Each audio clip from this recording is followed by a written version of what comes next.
Here we are. Good evening, Welcome, everyone. K Michaeli. Thanks for joining us today. On behalf of Thank William you for Daroff, having me. great. On behalf of William Daroff, Malcolm Hoenlein, Diane Loeb, and myself, we want to welcome you to the Conference of Presidents. We wish it was in person, but we're happy that at least we can do it this way. By way of introduction, Merav Michaeli is the leader of Israel's Labor Party in the Knesset since 2013. She chairs the Zionist Union Parliamentary Group and coordinates the opposition. She serves on the Foreign Affairs and Defense Committees, among others. She's been an editor and host of television, radio, entertainment programs, and a long-time leader in promoting equal rights for women. And the founder in 1997 of Ezrat Nashim, Assistance Centers for Victims and Survivors of Sexual Assault, and was a member of the directorate of the Israel Women's Network. In addition, she served on the executive committee of the Israel Peace Initiative and has been a leading advocate for workers' rights and minority rights. So we're delighted to have you with us today, Merav, and please, the floor is yours. Thank you so much, Arthur, and thank you so much for having me. It's a pleasure being here, even if we have to settle for a digital format nowadays. Why do I have? Okay. Can I have this away? Thank you. Okay. So I am actually very excited and moved because this is my first time not in the Conference of Presidents where I'm happy to have a long relationship with, but I'm here for the first time as chair of labor. And this is in actually like maybe 2 weeks or 2.5 weeks after I was elected, in a SAG that was, for me, very. It was like a movie, like an movie. Was it going to happen or was it not going to happen? Because labor was already going down, and everybody, I think almost everybody, accepted that this is the end of labor and that we're not going to have this extremely important party for the state of Israel, that it's not going to be a part of Israel's life anymore, very, very low, under the threshold, close to really coming to nothing in this, during which it was going down since it entered the Netanyahu last government in really think it's back on its voters who leadership promised and repeatedly promised not to enter Netanyahu's government. So during these 6 months where I was fighting, I did not enter the government together with Shmuley and Peretz. I was in opposition. I not leaving the party, not moving to another party, not rather insisted labor can be, and not only can it be, it should be revived, because, and that is the most important thing, the center-left politically is crushed and has been crushing for 7, 8 years, ever since Benjamin Netanyahu became chair of the opposition and started his poisonous, insightful against Yitzhak Rabin, against Oslo, against peace, against the left, against the Arabs, against democracy, against anything and everything that stands between him and his chair. There's a lot to be said about what's been happening during these last 28 years, but generally speaking, we're living in the Netanyahu era and in the Netanyahu universe in Israel. And I think that after 4 years of Donald's president, Americans can start to understand what we have been going through all these years. This process was the lessening of labor, which was the ruling party for the center-left, the Democratic campaign, and it was lessened so terribly to the extent in which it almost disappeared. I insisted that, as I said, not only not only can it be revived, but it should, because this is its role. plays a role in the state of Israel. It is the ruling party that should start rehabilitating Israel. But for that, it should rehabilitate itself first and foremost. So I'm happy to realize, and that others have realized, that there was something to revive after all. To me, it was like a fire that everybody thought was already put out, but I could notice that it was not dead after all. And if you blow hard enough on it, then the fire was lit again. And thankfully, in the polls, we're now between 6 and 7 mandates already, and hopefully growing. We were able, despite the crazy timetable, to hold not only primaries for chair, which I had to go to court in order to achieve, and luckily won, but also after a week, only a week after I was elected, I held primaries for the list. We had, for the first time ever in Israel, digital primary vote from their phones. It was secured and made available for everyone. We opened the party for anyone who wanted to join, both as a candidate and as a voter and a member. So we had more than 10,000 people joining in over the course of the last 5 weeks. I changed the list, the system of the list, to complete gender equality, men, one woman, one man, one woman on the list, which was also another push for hope for Israelis and something new that really signals to them what the party stands for now and from now on. And we're very happy to meet you at this point where we feel we have started turning this very, very big ship of Israeli politics. You can see the statue of Yitzhak Rabin behind me. For me, these are two miles, of course, Israel's history, but also for labor. And I want to go back to where it all started, the assassination of Yitzhak Rabin, and to start rebuilding not only labor as a party and as a political force in Israel, but of course as a tool to rebuild the state of Israel back to where it should be, back to the path, back to the Zionist path, back to conducting itself according to the promises we made and ourselves in the Declaration of Independence. Thank you very much for your remarks. So we'll go to Q&A, and those of you who have a question, if you could use the hand raise function in the Zoom app, and I'll kick it off with the first question. Obviously, as a political leader, you need to bring some of these sort of larger ideas as you've depicted, but what are some of the first concrete things that you would look to promote in the next government? In other words, obviously there are many differences that you hold with Prime Minister Netanyahu and the current government, but what would be the 2 or 3 or 4 main differences, main policy areas that you would attack immediately?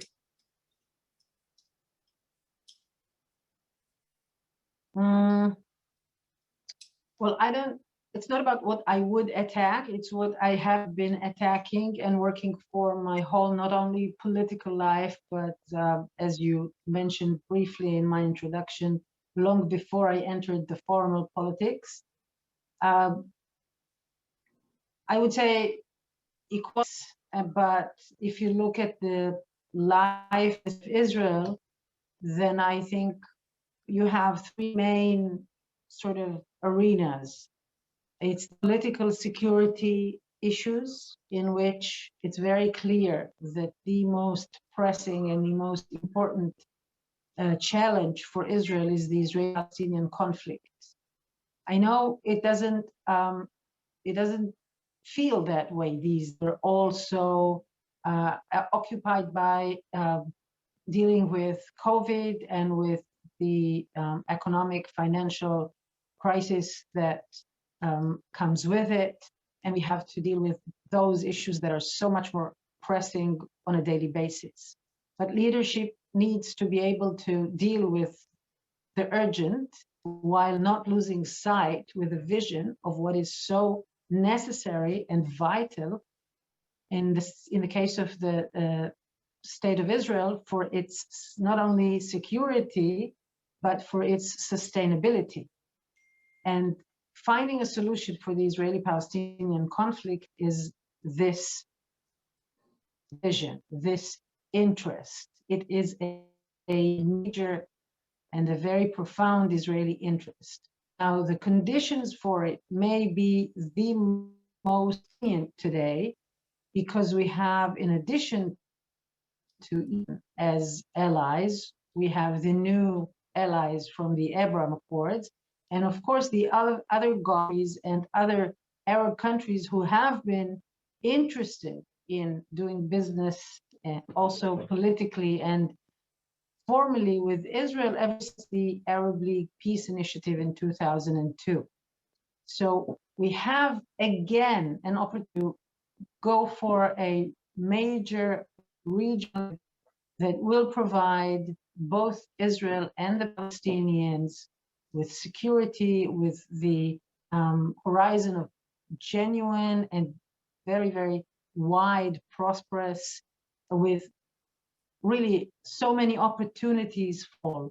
So this is the number one thing, of course, Israel needs to work towards, even if it's not tomorrow morning. Of course, there's Iran. On Iran, I get from the Prime Minister of Israel right now. I think it's important that Israel, President Biden, on going back to an upgraded agreement with Iran, with the international community. It's very important, of course, that we take care that all of Israel's interests are well kept in such an agreement. But it's very obvious that the safer option, not only for Israel, but also for world peace and everyone who's involved, is that Iran is constrained and that it is far as possible from a nuclear bomb. Right now, it is closer than I think ever, and certainly closer than it was when we had an agreement with her, when we all had an agreement. And it's very important, of course, to add to this agreement not only the nuclear, but the missiles, the terror, supporting extremist groups, especially around Israel, but wherever. So all things need to happen, but they need to be taken care of. Israel works with the US and not against it, as we've seen from the Prime Minister Netanyahu in the previous round. In the social, financial, economical arena, again, I am against privatization. I am against starving the public assist Israel for the social services that its citizens deserve. You know, Prime Minister Netanyahu is the first one to brag about the very successful operation of vaccine for that was so really very successful. But the truth of the matter, the reason it was made so successful is the infrastructure that labor built in the early days of Israel, of the health organizations that we have, the public hospitals, the public health services that we have, that even after 12 years of starvation that Netanyahu put them through, not only them, but the rest of the public social services, still this is a major, strong infrastructure that made it possible. So this is what needs to be done. There's a major investment required in health, in education, in welfare, in public transportation, in new possibilities for workers. We have almost 1,800,000 unemployed after this coronavirus, 70% of them women, by the way. The gender inequality in Israel is backlashing. After many years of achievement, going back on women's equality. The wage gap is huge. As I said, the unemployment is after COVID. So all of these things, a lot of attention, a lot of care from the government, the systems in general, the public, not only the social services systems, but even those of the security, not to mention energy and things like that, are horribly neglected after 12 years of that, because unfortunately Netanyahu does not engage in running the country at all. He almost only engages in campaigning. I think, again, you already know this concept by now. And so things are extremely neglected and need a lot of investment and a lot of rephrasing, because things need to be updated. Right now, they're outdated. And of course, there's the arena of democracy, the rule of law, and corruption, and state and religion. So sorry. Yes. And state and religion. And again, on this frontier, who, if not you, know exactly how much work is demanded here. Okay. Let's start by stabilizing. Yes. Is this a Likud plot? I don't know. Yeah. You of all people know so well work is needed here to free Israel from the hold of the monopoly that the rabbinate and the rabbinic institutions have, that bring Israel to an third place, where instead of being the place where Judaism thrives, it's the place where Judaism is the stuckest it's ever been in history. And the fact that all Jews are not being treated equally in Israel is just a tragedy. And the fact that the ultra-Orthodox, a million ultra-Orthodox citizens are harshly neglected because the prime minister is abandoning them to the whims and the interests of few rabbis and few politicians, but they're certainly not the public's interest, not the ultra-Orthodox public interest. And so you find that Israel turns into a sort of one ultra-Orthodox autonomy. Then you have the Arab society autonomy that is neglected in a different manner, but still is excluded and neglected. You have a periphery, a geographical and a social periphery of people who are neglected in other ways.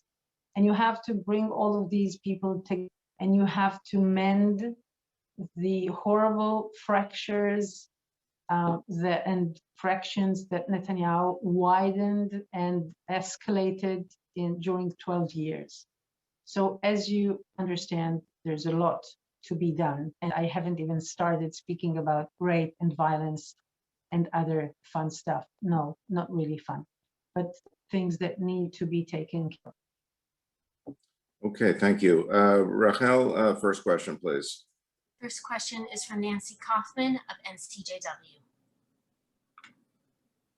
Hello, hi, Merav. Hello, Merav, nice to see you. So I have a couple of questions. I'm just going to start with one. The first one has to do with what you said about the fractured society and the fact that, you know, at best you might have 6 or 7 mandates going in. So who are you looking to as your allies in opposition, in the opposition as you go into this, and as you tackle these issues, how are you going to prioritize what comes first? And added to that, you mentioned the issue of the wage gap and women having a disproportionate burden as a result of COVID. So there's a lot there that you've laid out. How are you going to build a coalition in order to get some of these things done? Well, it's too soon to tell what the results of the elections will be. I mean, we're not going to stay on 6 or 7 mandates. I intend to grow, and I'll put. This is what my efforts are, of course, concentrated in the next 35 days that I have. But so we really have no idea what the outcome will. Netanyahu be able to secure 61 mandates or will the anti-Netanyahu bloc be able to achieve 61 mandates, and then will it be possible for these 61 mandates to agree on some kind of for recuperating Israeli democracy and agree on very important guidelines for a government that will to avoid the many differences between the different parties. So it's very soon.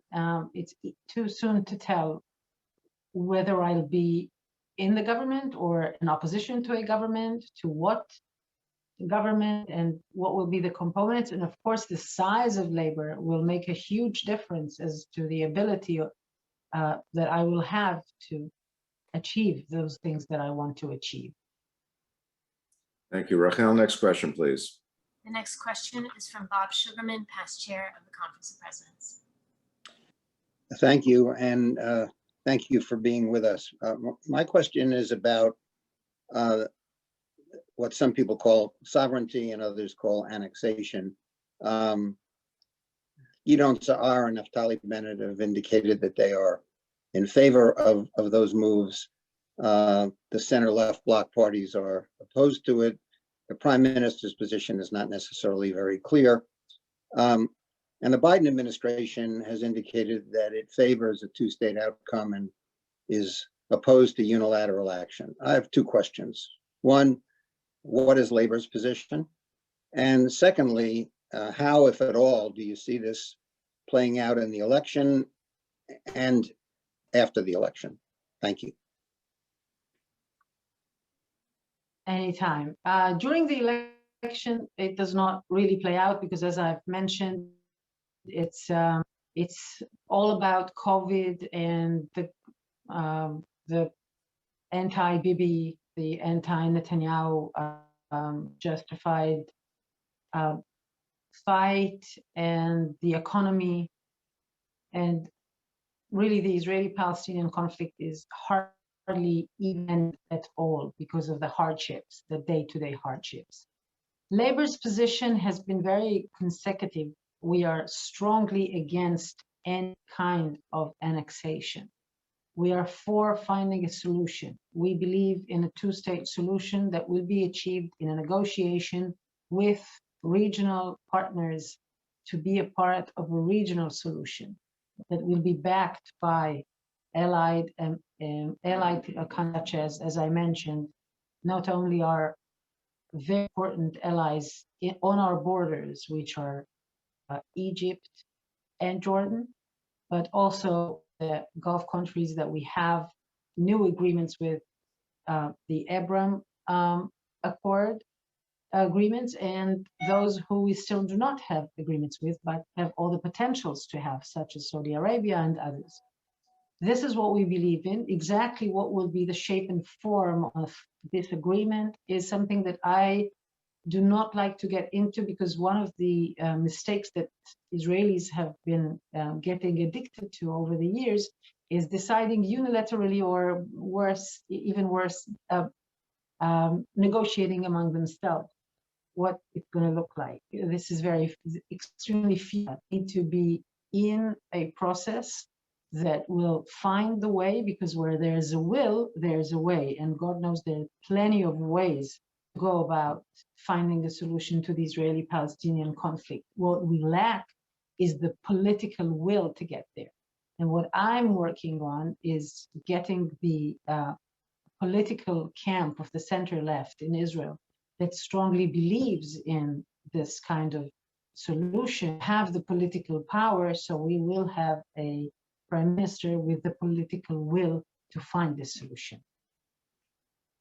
Thank you, Rachel. Next question, please. Next question is from Morton Klein of the ZOA.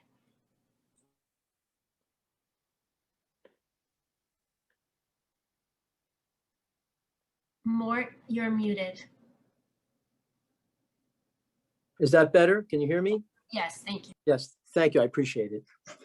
How are we to, give credibility to the Labor Party that gave us the disastrous Oslo Accords and rehabilitated the terrorist Yasser Arafat? And how do you say that there's no political will in Israel for a peace when Ehud Barak and Ehud Olmert offered dramatic concessions and statehood, and it was rejected? So why are you telling us that it's the political will when it's clear that the Palestinian Arabs refuse to accept the most extraordinary gestures without even a counteroffer? I just don't understand Labor's position. Mm-hmm. Well, you see, I am interested in the Israeli interest. I am interested in Israel's security, and I'm interested in Israel long, everlasting, and its legitimacy and its ability to be and to remain the home for the Jewish people. Not about the blame game of who gave the better offer and who succeeded or did not succeed.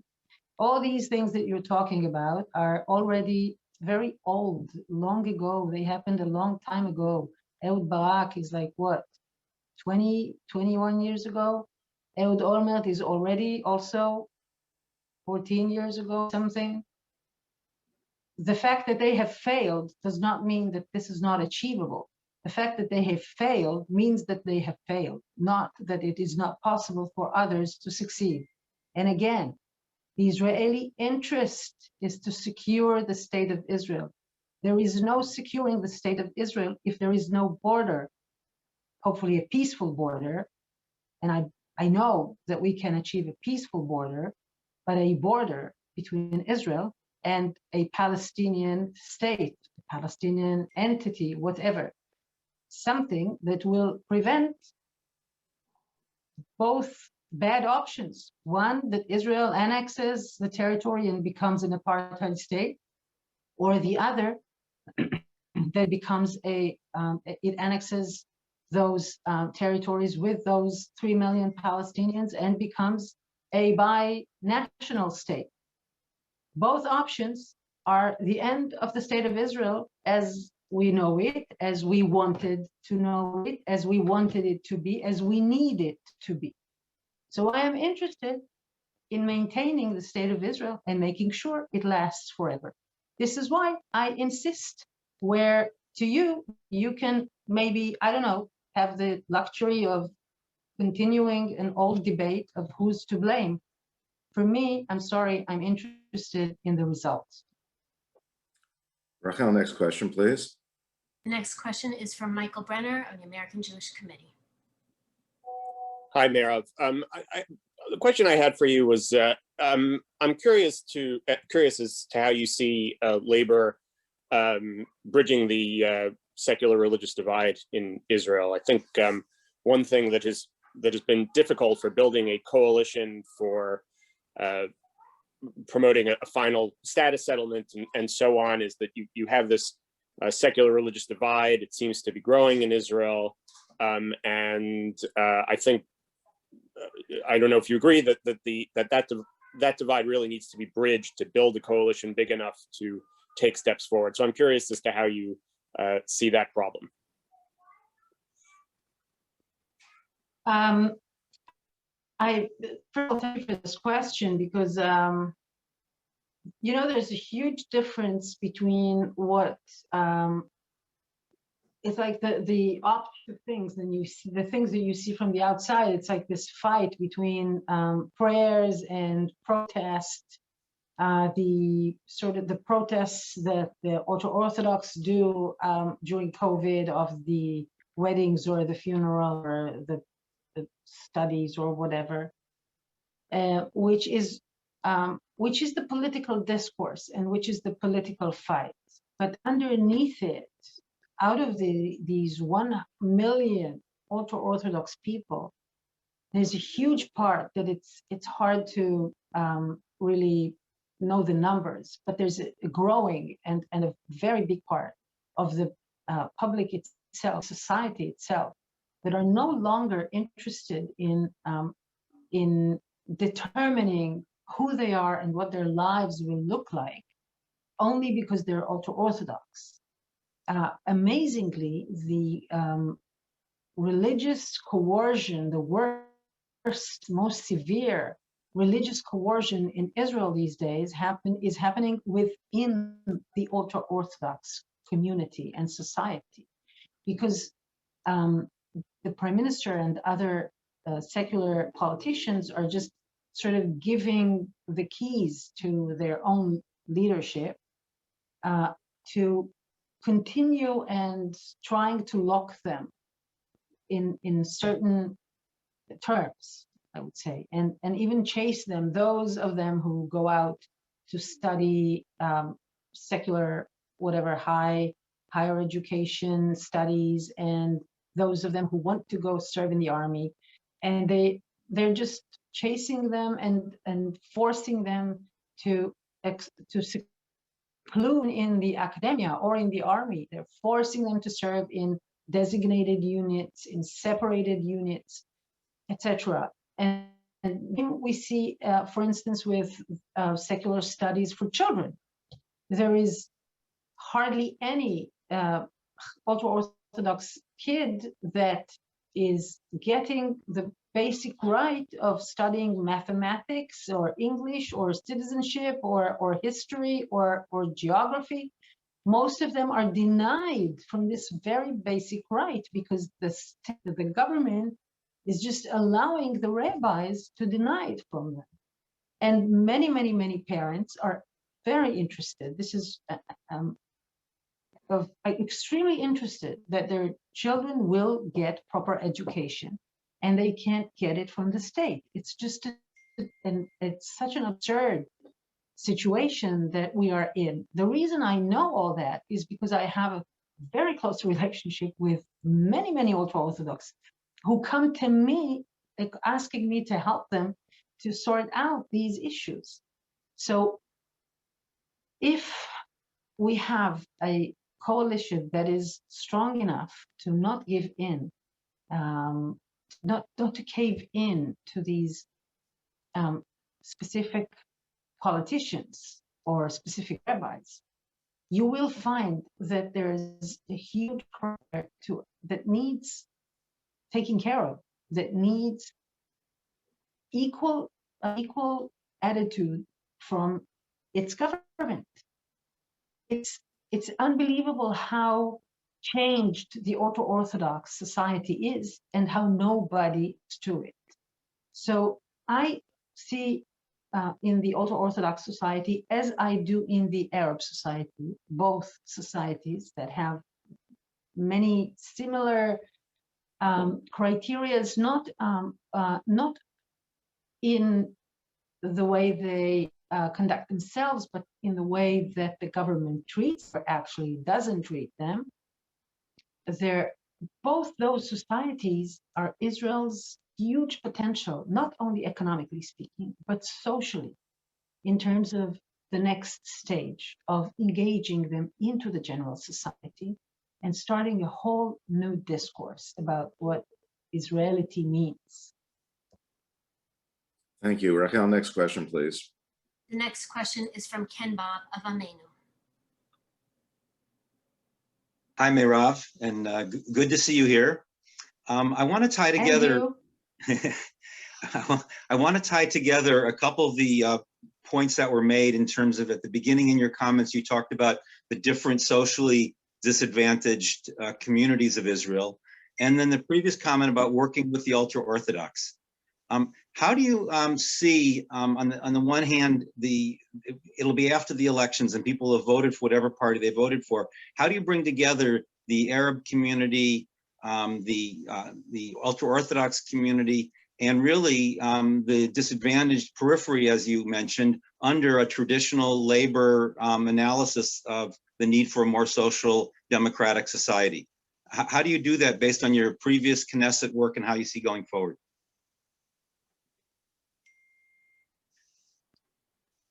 Well, I don't know that we can all of them together under labor in the in the upcoming elections. I mean, this is as I said, it's a process. I'm very determined in rebuilding labor to become again the ruling party for the center left in Israel, because we do not have one right now, and this is labor's role. And the vision, the values of labor and the visions of it are more relevant to Israel than ever, and are more needed and required given COVID and everything that happened with it.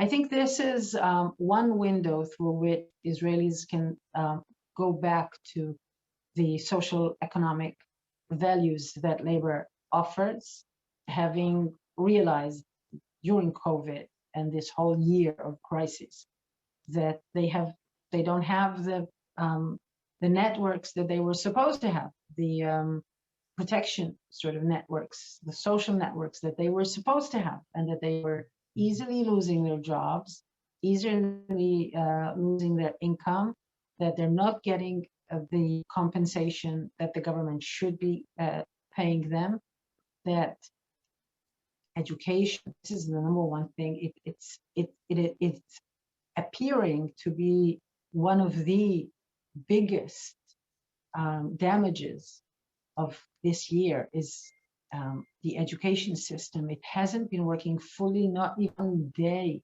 all this year. I mean, it's just unbelievable.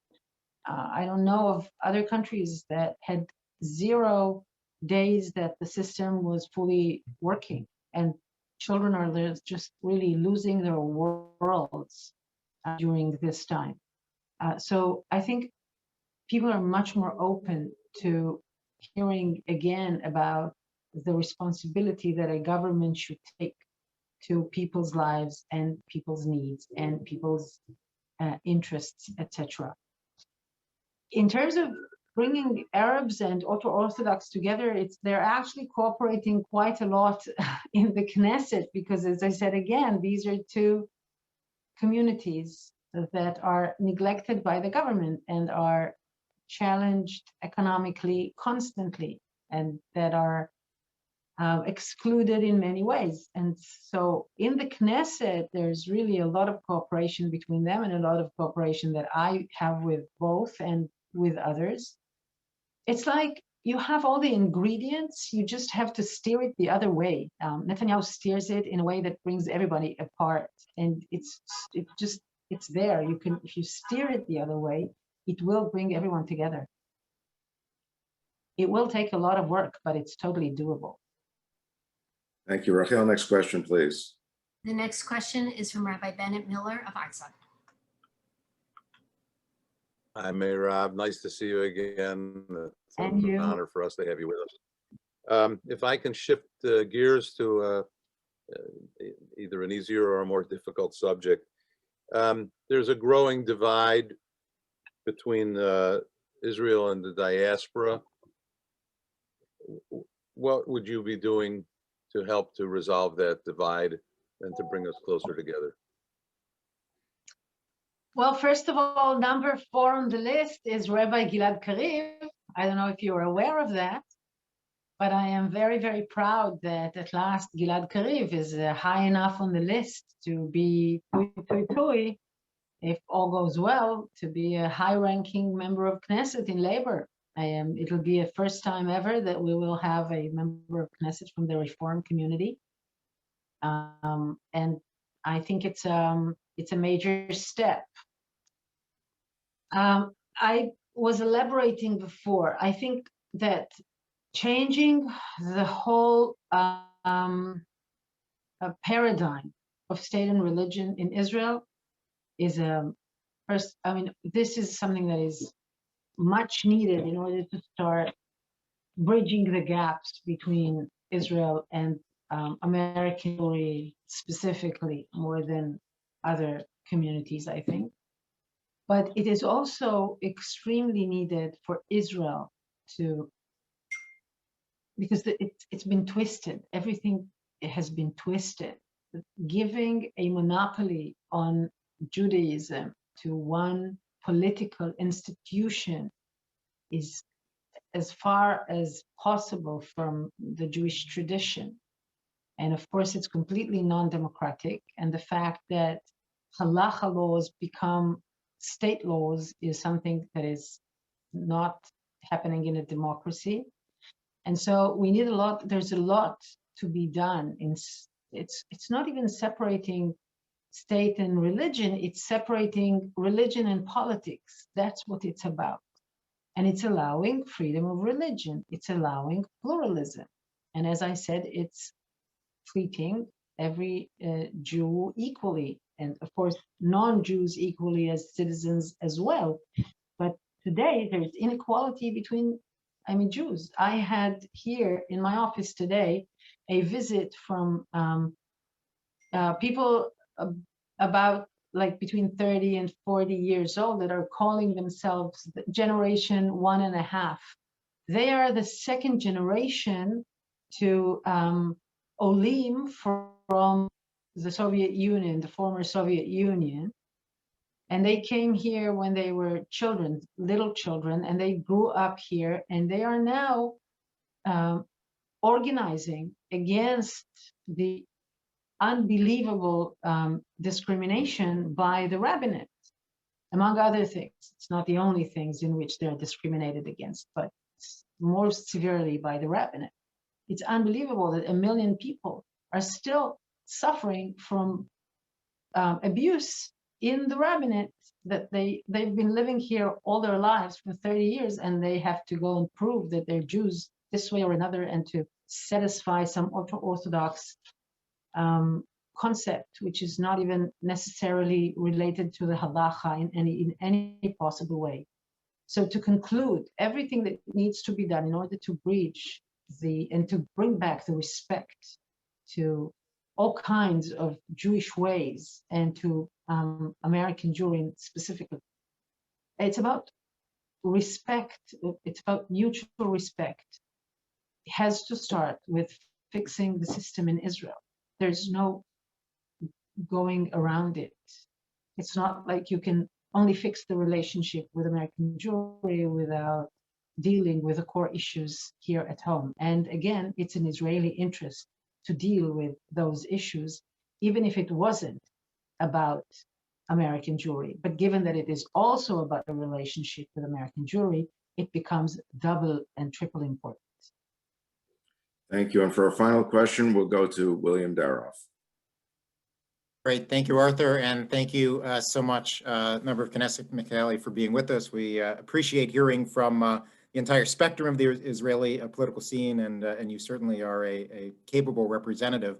And in that vein, I wonder if in our remaining few minutes, if you could put on your political scientist hat and explain on one foot why the center left seems to not be the power that it was in the past. Why this election and the last election and the election before that all seem to be sort of playing on the spectrum to your right, very contrary to the first 50 years of Israel's history. I wonder what on one foot you would say is the reason for that. And again, thank you so much for joining us. Thank you again for having me. And you are very right in the way you were describing it. And I will have to admit that, okay, I will say that.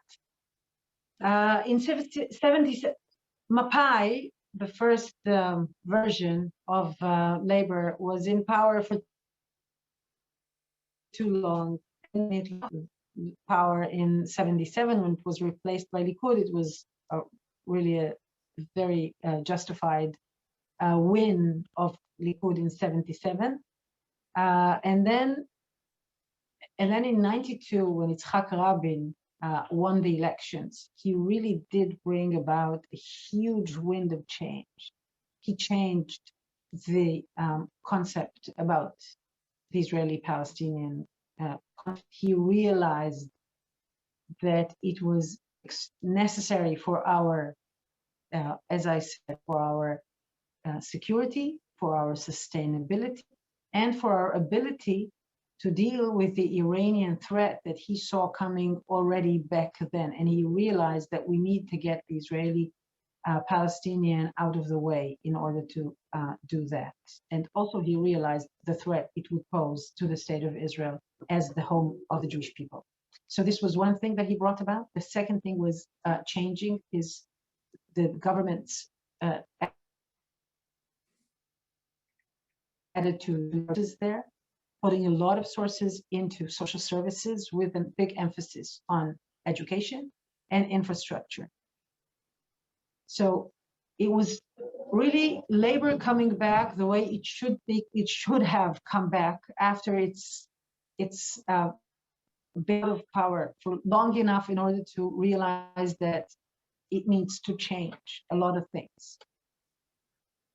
And then started the campaign of Netanyahu when he became chair of Likud, chair of opposition, and brought all the powers and the money to fight Rabin and labor and democracy and the left and the Arabs, etc. He introduced to Israeli public sphere a language and standards that we never ever had before. I grew up in a country in which we had right and left, but it was not in terms of good and bad.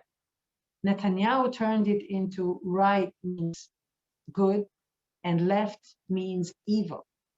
Left and the Arabs together means evil, means danger for Jews, for the state of Israel, means betrayal. And that narrative has been dominating Israeli public sphere and media and politics and ever since then.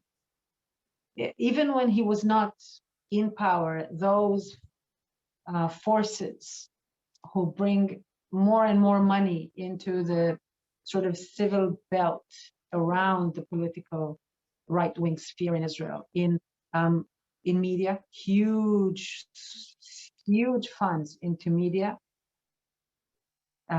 Israel Today, Makor Rishon, Channel 20, tons of websites, tiny websites that constantly reframe the message and send it out constantly.